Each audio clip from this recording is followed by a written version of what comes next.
Hi guys, it's Jeremy here at the Ontario Regiment Museum in Oshawa. We are closed due to the COVID-19 crisis, and I'm here all alone, just giving you a little insight into our regimental museum displays. Today we're going to look at the post-war period. Just a few cabinets here from after the Second World War, the ceremonial swords of a few commanding officers, and uniforms through the 50s and 60s. Once again, another weapons display of the post-war period. The Sterling submachine gun, even an Uzi. Remember, all of these weapons are deactivated and secure on display here.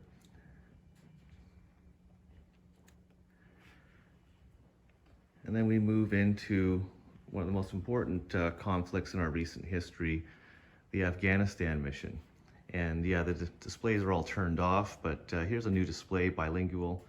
Talks about Canada's longest war, 2001 to 2014. Here's an actual uniform that was worn by a former commanding officer of the Ontario Regiment during his service in Afghanistan. That was Lieutenant Colonel Thompson.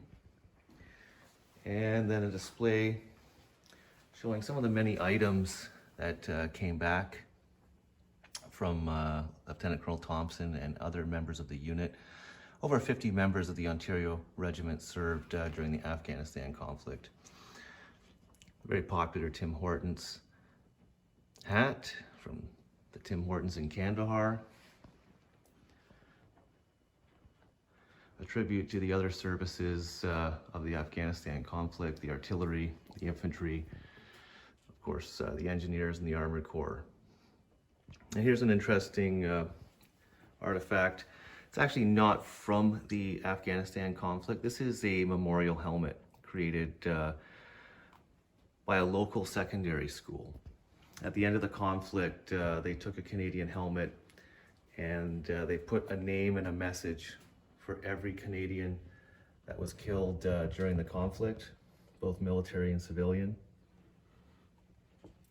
And so we keep that on display as a memorial to those lost in that conflict. Then on the opposite side, we have greater detail on the Ontarios in Afghanistan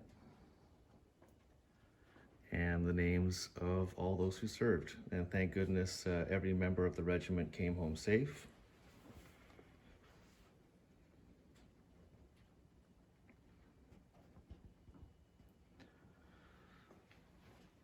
So there's just a little look and overview of the static display section, post-war period. Here we actually have the uniform of a young lieutenant. This time he is a corporal, and that's actually the uniform of the current museum president. That is complete and on display in the post-war period. So we hope you enjoyed today's little look, and we hope you are all being safe out there. We hope to see you here at the Ontario Regiment Museum in the future, in better times.